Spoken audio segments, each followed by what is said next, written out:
tenemos la oportunidad de compartir un lindo espacio de conversación con Carlos Escliar, un genio, un escritor, un poeta, un pensador, investigador, muy importante para todos los educadores, así que bueno, un orgullo poder compartir este espacio.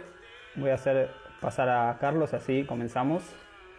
Bienvenidos a todos.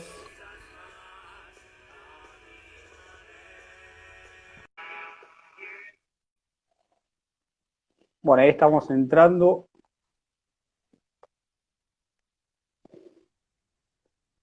Hola Nicolás, Hola ¿cómo Carlos, estás? ¿cómo andás? ¿Qué tal? ¿Qué, Bien, qué, bien, bien. qué momento, ¿no? El que aparece otro en la pantalla y de repente empieza este espacio, ¿no? Es algo emocionante. Y después desaparece. Y después desaparece. Y después desaparece. Y después Exactamente, desaparece.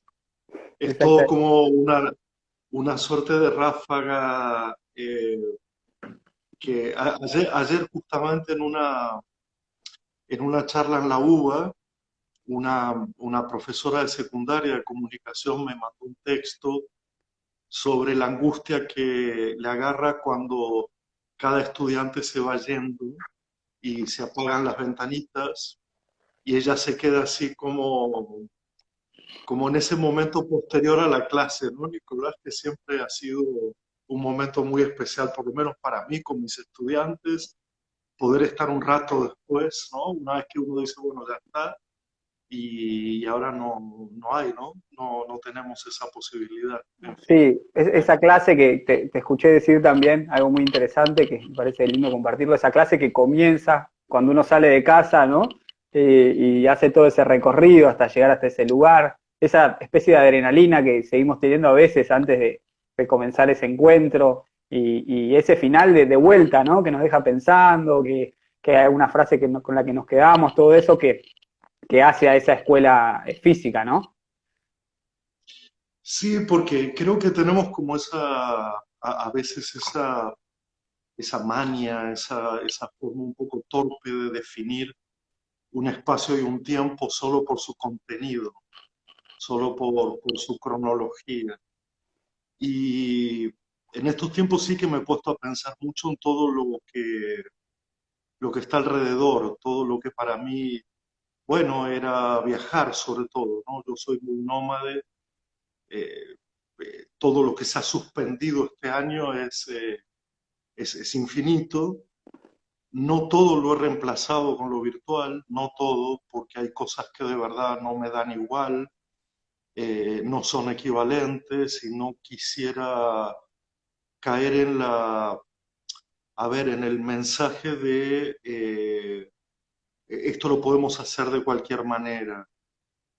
Porque no, porque hay cosas que tenían que ver con encuentros con grupos, formas de conversación, paseos, ir a museos, ver unas películas, en fin, tiene que ver con una enorme cantidad, no de objetos, yo diría de temperaturas, de climas, que bueno, que están suspendidas y que no me han resultado equivalentes. Es decir, como siempre digo, entiendo la coyuntura, pero ya veo que hay una tendencia a quedarnos por aquí y no me gusta nada la idea, no me gusta nada. Sin duda, algo de todo esto lo aprovecharemos y sin duda se han hecho cosas muy bonitas a través de estos medios, pero al mismo tiempo, eh, a ver, para darte un ejemplo de lo que me pasó ayer, eh, yendo a la UBA, yo tendría que salir de mi casa bastante tiempo antes, porque el subte a la hora en que se hacen las actividades de tarde y de noche, eh, el subte está completamente atestado y entonces siempre salía antes, me tomaba un café, me encontraba con mucha gente alrededor, iba a las librerías que están cerca de Juan, me cruzaba con gente y a pesar de que no es mi facultad, ayer justo pensaba que cuando me dijeron, bueno, esto es una actividad de la UBA, yo decía, no lo noto, no lo siento, no lo percibo, ¿no? Claro. Como, como cualquier otra actividad que estamos haciendo y que le falta la institución, la Sí, institución que hay, te da la hay bienvenida. como una introducción, ¿no? Como decir, como sacarle la introducción y el desenlace, ¿no? Como empieza la charla ahí Claro. directo, empieza la clase ahí directo, y todo eso que sucede antes, que es tan valioso y que hace que uno llegue de una determinada manera, ¿no? A un espacio Ah, se pierde, ¿no? Pero esa como, idea de llegar, me gusta mucho la idea de llegar, ¿no? De que ha habido eso, una preparación, una elaboración, un destino a alcanzar y que las cosas no empiezan cuando decimos que empiezan, ¿no? Las cosas siempre empiezan en otro momento. Eh, pero bueno, Nicolás, yo no me revelo inútilmente contra la coyuntura, sería muy torpe, eh, solo alerto del hecho que, a ver, te lo voy a plantear de esta manera a ver cómo te suena, que es lo que me estuvo pasando últimamente. Vamos a suponer que la pesadilla sigue, sigue indefinidamente, o que otra pesadilla cae sobre nuestro reino, digamos. Mi pregunta crucial ahí sería si yo viviría de esta manera, si yo trabajaría de esta manera, si si este fuera mi trabajo, ya tengo la sensación que no, que hay algo que me está haciendo preguntar sobre cuál es o cuál era mi trabajo, ¿no? Y entonces empiezo a notar aspectos que eran probablemente, qué sé yo, superficiales, ¿no? El viajar o los momentos anteriores o las cofradías que se armaban. Eh, bueno, yo soy muy brasilero en ese sentido, he pasado 10 años trabajando en una facultad pública allá y todas las clases terminaban en una cerveza colectiva, ¿no? claro. Y eso para mí forma parte del trabajo, a pesar de que uno diga que no, es otro modo de entender el trabajo en todo caso, ¿no? Es otro modo de sentir que estás trabajando. Sí, hay una Eh, parte de disfrutar lo que uno hace que viene con todo un contexto, ¿no? Que no se limita solamente a dar una clase, ¿no? Me parece que ahí es un planteo de si esto que estoy haciendo, bueno, desde ya que no me gusta esta forma, pero no viene a representar, digamos, lo que uno eligió, ¿no? Entonces todo eso se empieza a movilizar. Lo que me parece muy ajá. valioso es que uno este tiempo de alguna manera lo aproveche para hacer como un análisis de qué es lo importante, qué no, es qué no tanto y cuánto de mi trabajo disfruto de ese contexto de encuentro. O como decís vos, de ese viaje a ese encuentro, de esa vuelta a casa, todo eso como una unidad, ¿no? Como una unidad de lo que estoy haciendo. Nunca tan bien dicho. Eh, es curioso, ¿no? Porque uno no deja de pensar con el cuerpo, ¿no? O uno no piensa separado de su cuerpo. Y entonces hay algo de la incomodidad, hay algo de buscar el lugar, buscar la luz, buscar el sonido, que lo dábamos por hecho de alguna manera, ¿no? Yo pensaba en cuando lo que es habitual se transforma en artificio y lo que es artificio se transforma en habitual. Entonces creo que parte de la incomodidad de esta época tiene que ver un poco con con esa confusión que tenemos a propósito de qué será lo habitual, ¿no? O cómo construiremos habitualidad delante de una incomodidad que se pregunta o se interroga a propósito de cuál es mi tarea, cuál es mi tarea, ¿no? El, yo humildemente siempre la he pensado como una tarea de estar con otros, eh, teniendo, eh, digamos, de una manera diferente, estar con otros, no del mismo modo que estaría en cualquier otro lado, por supuesto, ¿no? Estar con otros a propósito de una conversación muy particular y estar con otros a propósito de una relación que es a la vez general y a la vez singular. eh, no he podido sostener esa percepción durante estos meses. No solo porque hay una demanda muy fragmentada, que es poder conversar con cualquier grupo en cualquier momento, bajo cualquier circunstancia, incluso en cosas que yo nunca he pensado ni tengo nociones. Te voy a dar un ejemplo muy puntual de estos últimos días, de dar un seminario sobre, en una universidad, en un posgrado, eh, sobre las nuevas, que yo diera algo sobre nuevas tecnologías desde mi punto de vista. Y la verdad que no lo he pensado porque sigo considerando que esto es un medio que me reúne en un momento determinado para hablar de algo específico con alguien, con muchos, con pocos, da igual, pero eso no me construye una teoría. Por ahora, sé que hay gente muy preparada, sé que hay gente muy entusiasmada, que elabora teorías a propósito de esto y que probablemente ya nos diría que pongamos alguna imagen, que trabajemos sobre planos distintos, tantas otras cosas que se están introduciendo ahora. Pero en el fondo siempre me repito lo mismo, ¿no? No solo qué sería para mí lo esencial, sino qué sería lo más simple de todo, lo más simple. Cómo volver a una cierta simpleza, simplicidad, que consiste en que vos y yo conversemos, ¿no? Y que otros puedan participar de una conversación. A propósito de que, bueno, ahí es donde creo que sí se ha perdido un poquito el hilo, porque yo miro así un poco todos los días las propuestas que hay. Anteayer estaba en el Foro Internacional del Fomento a la Lectura, ayer en el Extrañar la Escuela, hoy contigo, más tarde con una radio, y uno va pensando, ¿de qué estamos hablando? ¿Hay, hay algo que nos reúna? Eh, Porque si no pasaremos mucho tiempo tratando de aclarar en una aclaración infinita qué queremos decir con las palabras, qué queremos decir con lo que queremos decir.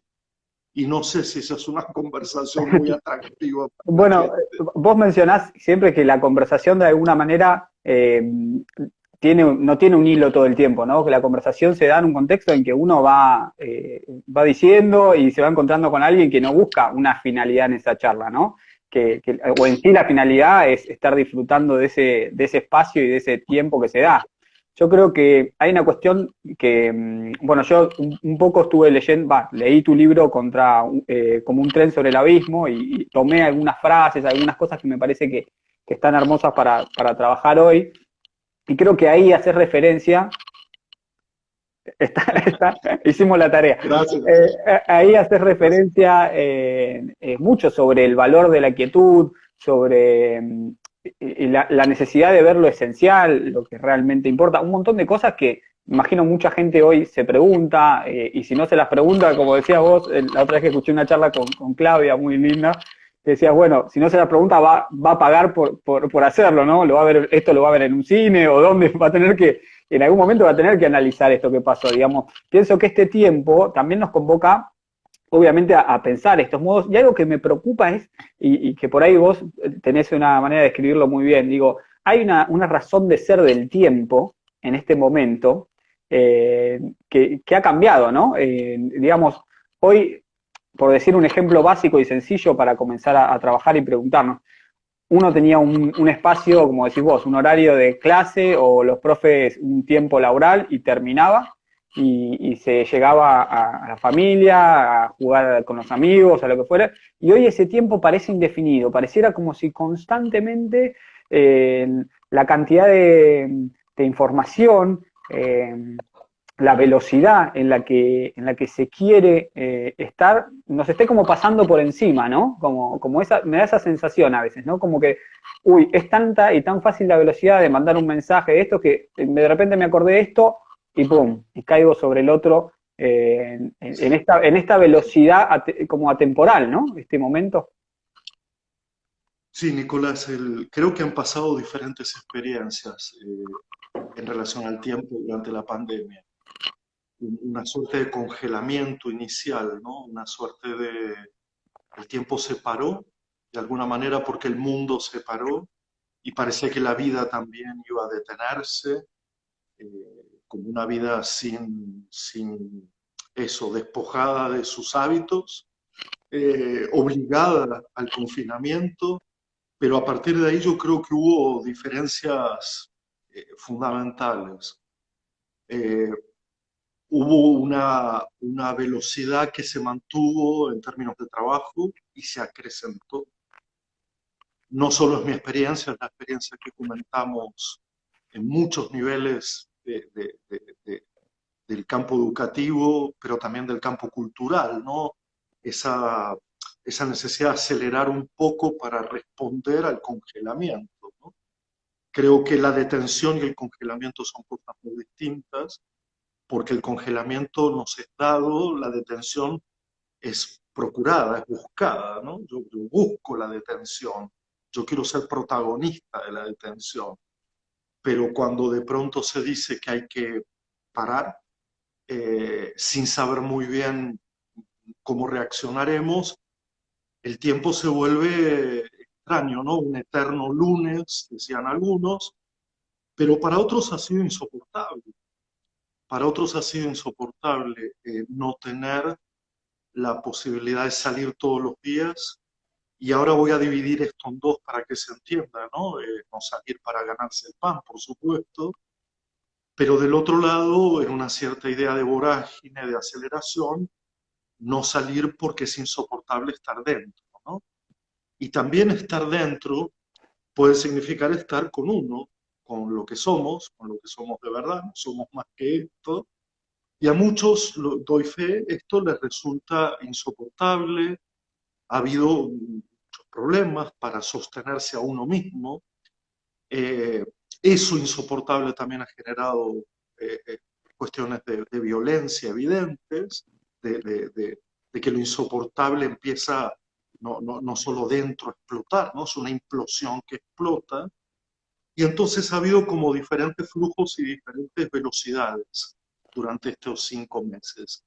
Eh, Evidentemente, cuando los optimistas decían que íbamos a aprovechar este tiempo desde una posición muy burguesa, en el sentido de, bueno, ahora hay que aprovechar para leer lo que no leímos, para hacer lo que no hicimos, y eso daba, por supuesto, un grado de libertad que solo en nuestra región, en nuestro país, ostentan muy poquitos, digamos, ¿no? Es Claro. una parte de la población que incluso la ves revelada de una forma muy extraña a propósito del concepto de libertad que yo trabajo fuertemente en este libro, como un tren sobre el abismo, porque la quiero quitar de esa visión egocéntrica, individual, ¿no? Y trasladar al plano de lo colectivo, Hay, ¿verdad? hay una idea, Carlos, Trasladar. también sobre el libro que me parece muy interesante, que es como un planteo de, digamos, hay cosas que se van haciendo por placer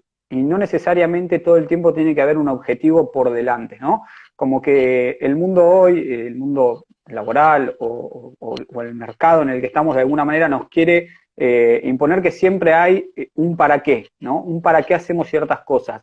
Y me parece que el libro a lo largo de se va desarrollando da la sensación de este mensaje de no todo es para algo, ¿no? Que hay cosas que o son para uno, o son porque sí, o porque se pueden disfrutar, ¿no? Creo que también en la educación estas cuestiones se cruzan directamente, ¿no? Con esta idea de si leemos con los chicos, qué leemos o por qué leemos, qué queremos leer. Me parece que hay una idea del disfrute en sí, que también se puede pensar en función del juego, ¿no? Que el libro lo tiene muy claro, ¿no? Todo el tiempo, como que lo menciona muchísimo. Me parece como que va y viene con esa idea. Hay, por ejemplo, algunas cositas que me gustaría como leer como disparadores, porque la verdad me parece hermoso. En función del tiempo, la gente se apresura, más bien de un presente a otro. Así es como uno envejece sin hacerse mayor. Que no todo se evapore como arena entre los dedos, porque se hace lo que se hace. Bueno, así con esta idea, ¿no? De la manera de vivir, el arte de vivir, quiero compartirte un fragmento más que también elegí de tu libro. Frente a la destrucción que origina el tiempo acelerado, la celebración del instante puede ofrecernos la potencia mayúscula de las rebeliones. La rebelión de la mirada. Mirar como si mirásemos por primera vez. Del escuchar. Recibir las verdades que otros narran o encarnan. De pensar. Pensar de otro modo. Pensar otra cosa. Del decir o del callar. Buscar y encontrar la propia voz. Voy a dejarlo ahí, porque lo de la propia voz me parece que es algo que podés ampliar un montón. Lo seguiría leyendo, pero esto de la propia voz en este momento me parece que es algo a lo que el tiempo nos tira de la soga, ¿no? Como no escuches esta propia voz, seguí una cosa atrás de la otra. ¿Qué hay en esa propia voz en este momento, no? Eh, Sí, sí. Vos sabés que hay una larga tradición eh, o una contienda entre tradiciones a propósito de la utilidad y de la inutilidad, ¿no? O del tiempo libre y el tiempo ocupado, o del ocio y el trabajo, o del tiempo liberado y el tiempo productivo, ¿no? Hay como a lo largo de la historia varias, ¿cómo decirlo?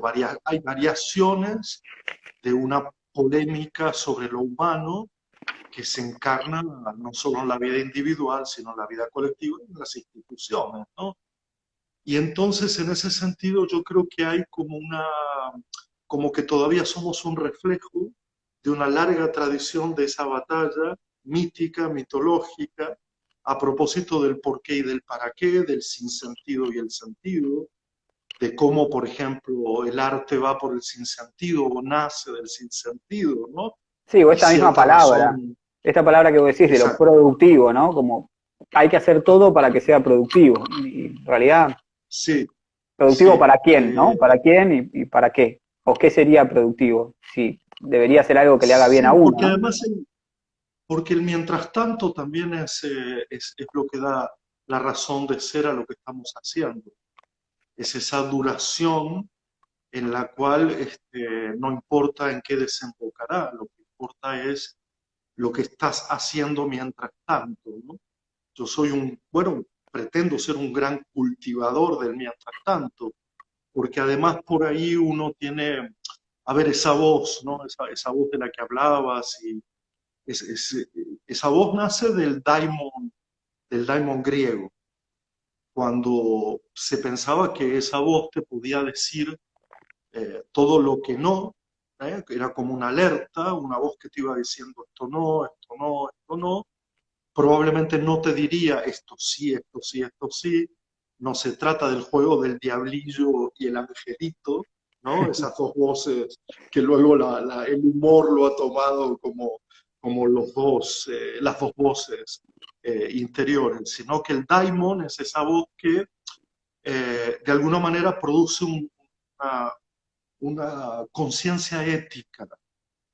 Y yo agrego que es una conciencia estética también, que tiene que ver con no solo lo que está bien, lo que está mal, no ir por aquel lado, eh, tratar de no hacer cosas en esta u otra dirección, sino por otro lado que esa voz tiene un margen o una voluntad de apreciación del mundo, ¿no? Y de apreciación de la vida, como si lo estético te diera el sí, lo afirmativo, y lo ético te dijera no, ¿no? Mejor no hacer. Así que creo que ahí nosotros veníamos de una época hiperproductiva y también hiperexpresionista. Me refiero a que todas nuestras redes lo que hacen es evocar la necesidad, la De, ansiedad demostrar por todo. decir algo, ¿no? Decir algo, Mm. tomar posición, poner un punto de vista o poner simplemente una imagen nuestra. Y eso es un hiperexpresionismo. Yo siempre recuerdo al Deleuze de los años 60 que decía que tal vez no se trata tanto de dar posibilidades de expresión, porque ahora supuestamente existen todas, ¿verdad? Cualquiera, y lo digo en el mejor de los sentidos, puede decir lo que quiera. ¿eh? Claro, Nunca hubo más pérdida de censura personal y colectiva en ese sentido. Y sin embargo, lo que se preguntaba de él es si lo que tuviéramos que ofrecer no es verdad a cambio de posibilidades de expresión, posibilidades de silencio y soledad. Y eso sí que lo defiendo a ultranza en el libro, ¿no? Como diciendo, bueno, queremos que la gente diga, que tome la palabra, que exprese su punto de vista, pero también es necesario que haya una atmósfera que lo escuche, que haya algo que le permita reelaborar permanentemente su voz. Entonces, creo que va junto, ¿no? Expresarse sí, pero copiar un informativo o adoptar un punto de vista de noticiero no quiere decir encontrar la propia voz. Quiere decir replicar con una cierta ideología de punto de partida, como si la ideología fuera aquello que está al principio, cuando en realidad la ideología es una respuesta a la experiencia. La ideología se construye como resultado de una experiencia. Mi pregunta, Nicolás, nunca es qué pensás, sino una vez que pensás, te preguntaría por qué pensás o cómo has llegado a ese pensamiento, qué es lo que más me interesa, claro. cuál es la historia de ese pensamiento, ¿no? Cómo ese pensamiento tiene que ver con tu vida, con tu biografía, con tu cuerpo, si es que hay alguien por dentro de ese pensamiento que lo habite de verdad. Y esa es la voz, ¿no? Es la voz de una intimidad ligada a la experiencia. No es una voz ideológica, desde mi punto de vista. Es, repito, creo yo que es una voz tanto ética, en el sentido ser justo, de ser justos, como estético, en el sentido de apreciar lo que, bueno, lo que es bueno, lo que no es bueno en este mundo, ¿no? Lo que de alguna manera trae esa belleza de la verdad o trae esa belleza, esa fealdad de la falsedad. Entonces creo que va por ahí la discusión de que encontrar la propia voz también significa encontrar esa ética y esa estética personal y colectiva. Esto de encontrar la propia voz me hace pensar en el valor o la habilidad de la escucha también, ¿no? Como para decirlo de alguna manera, porque en esta hiperexpresividad que vos nombrás, hay mucho de decir y poco de poder escuchar, ¿no? De aprender a escuchar, de aprender a hacer esa pausa, dejar que ese tiempo, esa quietud tome cierto lugar. Entonces digo, hay una escucha, como decíamos, ¿no? Personal de la propia voz, que puede ser una práctica, un aprendizaje para lograr una escucha hacia otros, ¿no? En el libro mencionás casi al comienzo sobre esta idea de la velocidad en la que vivimos y lo que queremos lograr a veces es tan fuerte que no podemos, solo nos miramos la punta de los pies, ¿no? Como diciendo, no tenemos la Sí, posibilidad de poder mirar este mundo como una convivencia, ¿no? De alguna manera como un espacio con otros. A su vez, a mí me lleva a pensar que este tiempo que vivimos también muchas familias se están encontrando, por decirlo de alguna manera, en estos tiempos laborales y estas horas fuera de casa, ¿no? Entonces se genera como un movimiento muy interesante ahí, que también tiene su valor, ¿no? de un lado pienso que cuando me preguntan, muchas veces me han preguntado cómo investigo, entre comillas, porque parece que las formas de la investigación están muy codificadas en el mundo académico, ¿no? Entonces, algunos me maltratan porque solo hago ensayo, este, o consideran que eso no es investigación. Yo tengo una respuesta muy al alcance, pero porque es verdadera, porque de verdad es así, que es que yo siento que hay dos formas de oír. Una es escucharte, ¿eh? No sobreponerme, tratar eh, de no escucharte en mi propio lenguaje, sino en el tuyo, ¿eh? Tratar de encontrar allí un punto de vista, un punto de partida, una elaboración, no desconfiar, no prejuzgar, ¿no? No prejuzgar.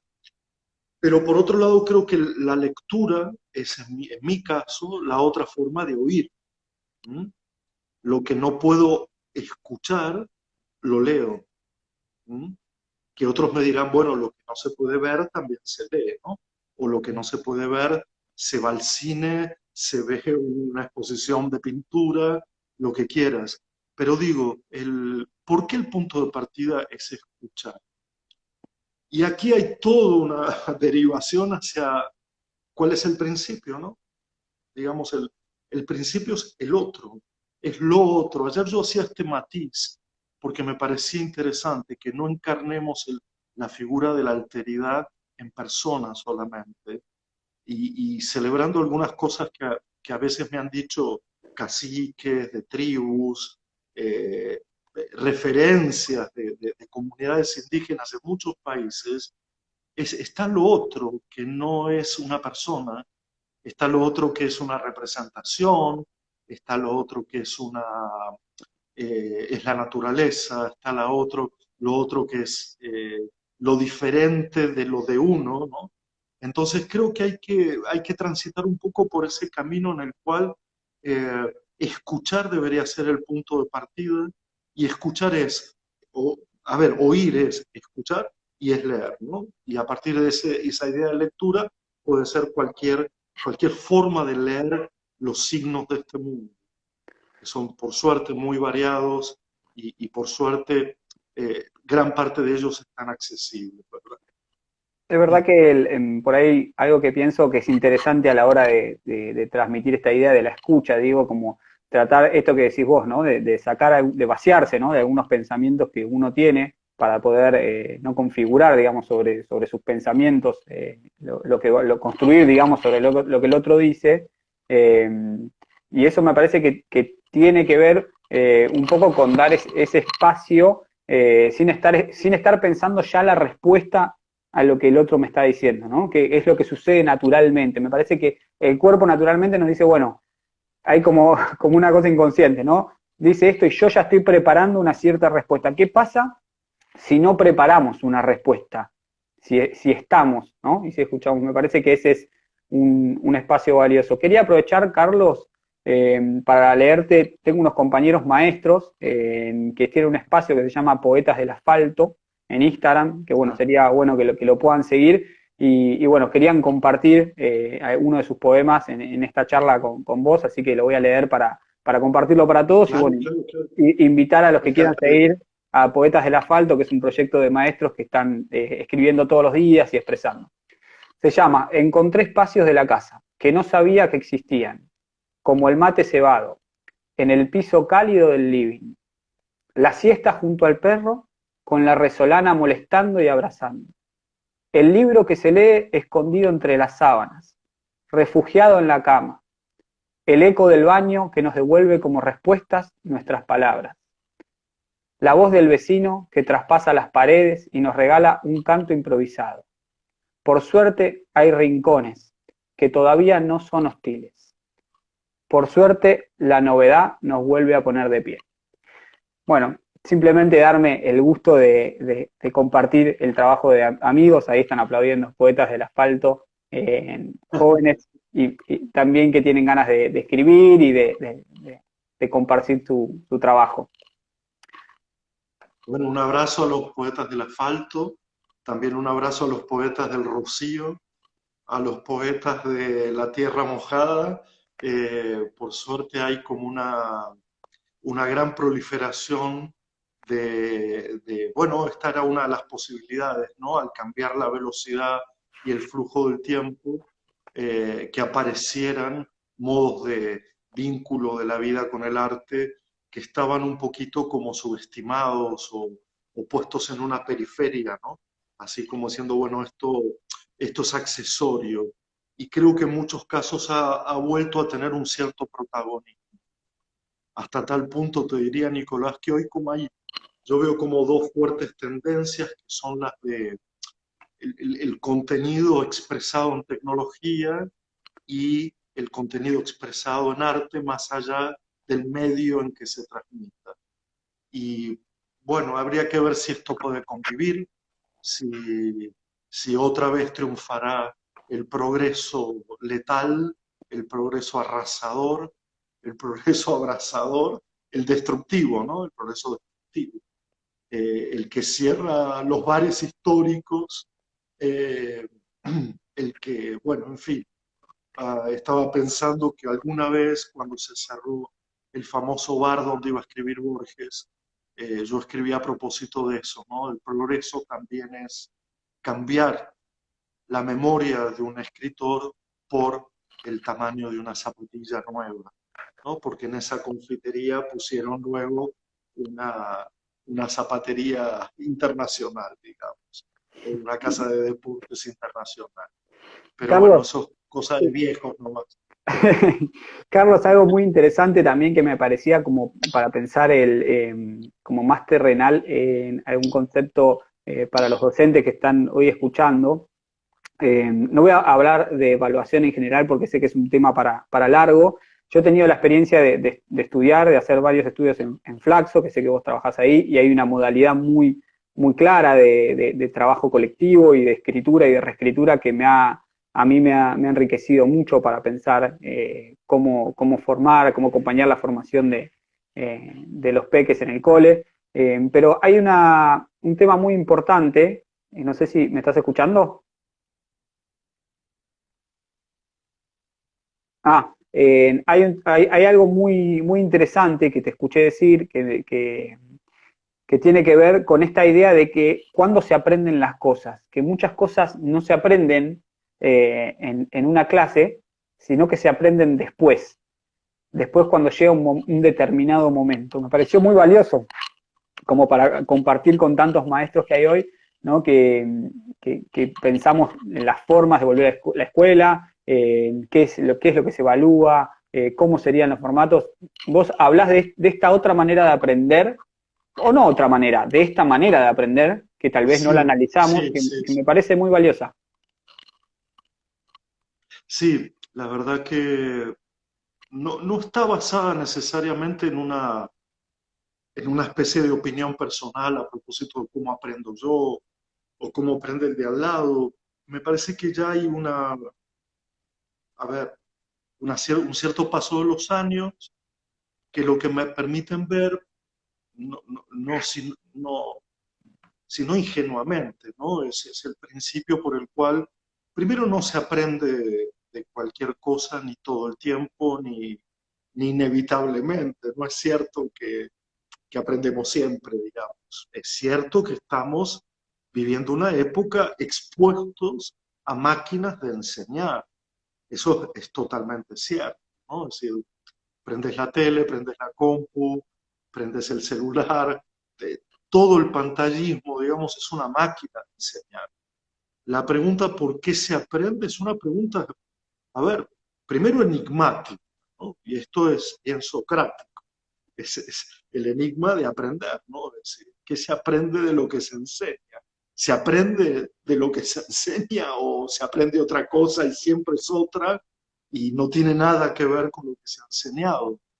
Eso me parece que por un lado vale la pena rescatarlo, que es, hay allí un enigma y a mí me gusta sostener el enigma, pero para sostener el enigma lo necesitas sostener en el tiempo, ¿no? La otra constatación es que yo siempre he dicho, simplemente aprender es darse cuenta de algo, pero no sé de qué, de algo nos damos cuenta, ¿no? Cuando, Es un pasan momento, enseñanzas. se podría Sí, definir sí, como es un un instante. momento, ¿no? Un instante. Yo te podría dar el ejemplo del relámpago, ¿no? Uh, ¿no? Esa suerte de iluminación alrededor, pero Claro. también es un hachazo, ¿verdad? A veces es un hachazo. Mm. Y he tomado dos figuras de la lectura, ¿no?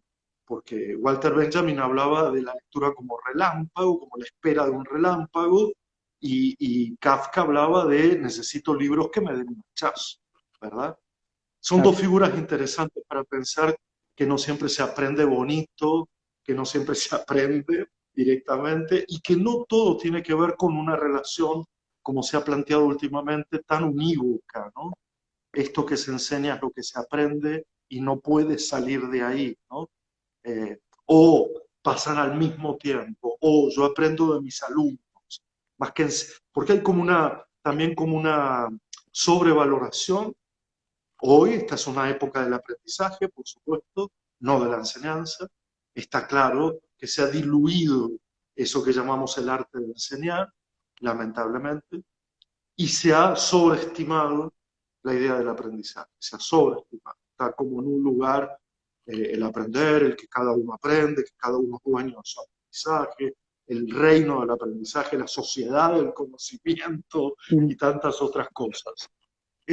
No sé, yo soy de una vieja guardia o comparto con algunos y algunas una idea un poco más austera, que es que mi trabajo tiene que ver con el mundo de lo que se enseña y lo que se aprende, que es un misterio, si nos seguimos viendo con el paso del tiempo y si la conversación se da, cosa que me pasa muy seguido, por suerte, ¿no? De encontrarme con viejos estudiantes, bueno, con jóvenes estudiantes viejos míos, eh, o un mensaje que te mandan ocasionalmente diciendo, ahora me di cuenta, ¿no? Y además usan esta expresión de aquel texto que leímos en aquel momento y que me pasó desapercibido, o siempre recuerdo.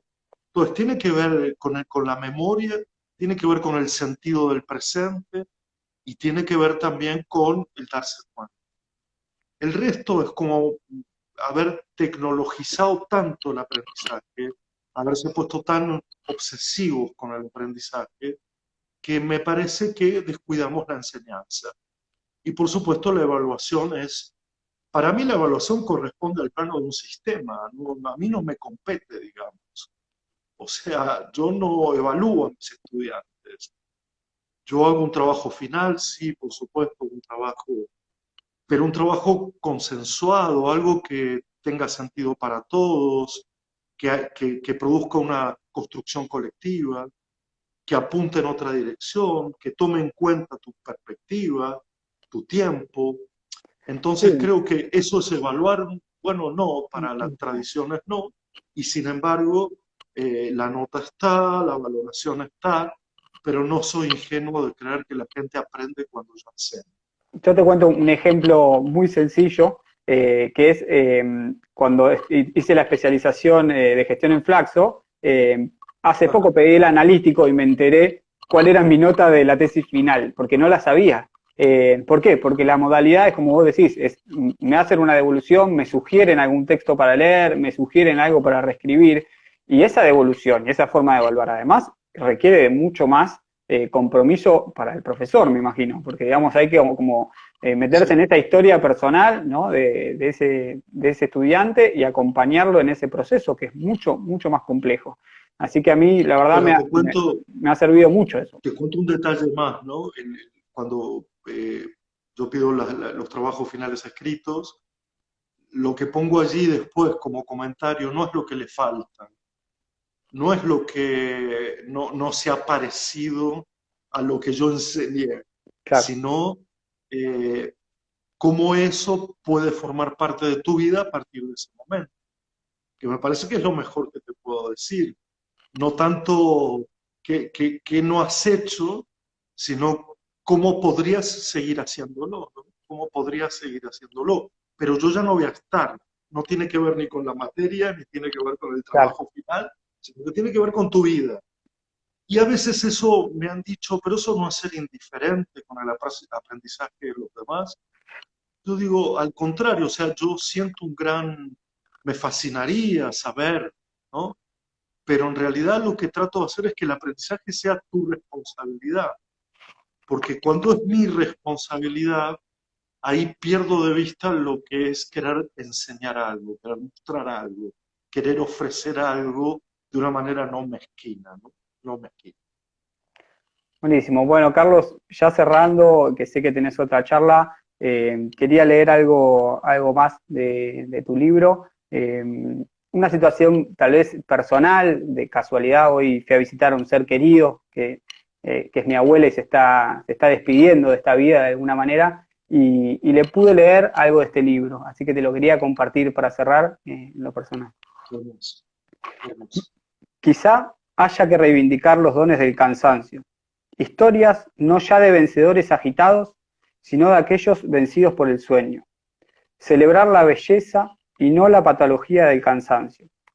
Ese cansancio que resulta después de horas de amarse, de haberse pasado toda una tarde encerrados intentando entender una frase de un texto, todavía incomprensible, de pasear por la noche y no llegar a ninguna parte, de merodear la escritura sin haber compuesto siquiera un borrador en limpio.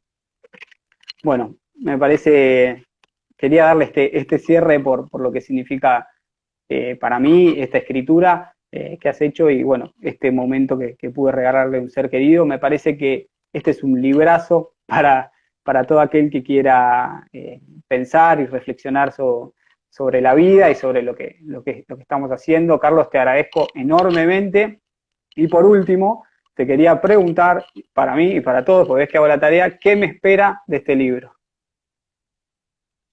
¿Qué te espera? Bueno, un diario de la pandemia que no es un diario, es como una escritura de cuerpo, una escritura muy corporal, muy visceral. Es, bueno, una escritura reactiva, a diferencia de las escrituras reflexivas, ¿no? De las escrituras que se salen del tiempo un poco para escribir. Esta es una escritura que reacciona a lo que pasa y que también tuvo que ver con un ciclo que hicimos los lunes a la noche, una conversación entre cualesquiera, que estaba cargada de esa sensación de cuidado, compañía, dolor, dificultad, tensión, necesidades. Y eso, bueno, hizo que todas las mañanas yo registrara un poco esa relación tan huidiza, tan difícil entre la escritura y el cuerpo, ¿no? Por eso hay también, está ilustrado por Geraldine Schroeder, porque ahí había también esa idea de construir con el cuerpo, ¿no? Hacer de eso, hacer de esa escritura sangre, huesos, estómago, mente también, por supuesto, cabeza, huesos, ¿no? Eh, y que vayan contando un poco los subrayados y las narraciones que un acontecimiento como la pandemia nos generó. Un poco será la idea. Gracias, Carlos. Pronto lo voy a Gracias a vos, empezar. Nicolás. Les cuento a la Gracias. gente que, bueno, ahora voy a subir la charla para que quiera verla entera después y que, bueno, mañana a las 7 de la tarde voy a estar charlando con Pablo Gerli, que es un profesor del nivel inicial también, sobre el arte y el juego. Carlos, te deseo lo mejor y enorme agradecimiento por tus palabras, por este espacio y por todo este saber que nos transmitís. Un gran, gran abrazo, Nicolás. Muchas gracias por esta conversación. Seguiría, pero así está la vida de todos. Hay una actividad como detrás de la otra, pero me he sentido como, bueno, en un ambiente de mucha complicidad, así que te lo agradezco. Un gran abrazo. Muchas gracias, Carlos, y gracias a toda la gente que estuvo. Gracias a toda la gente que nos acompaña.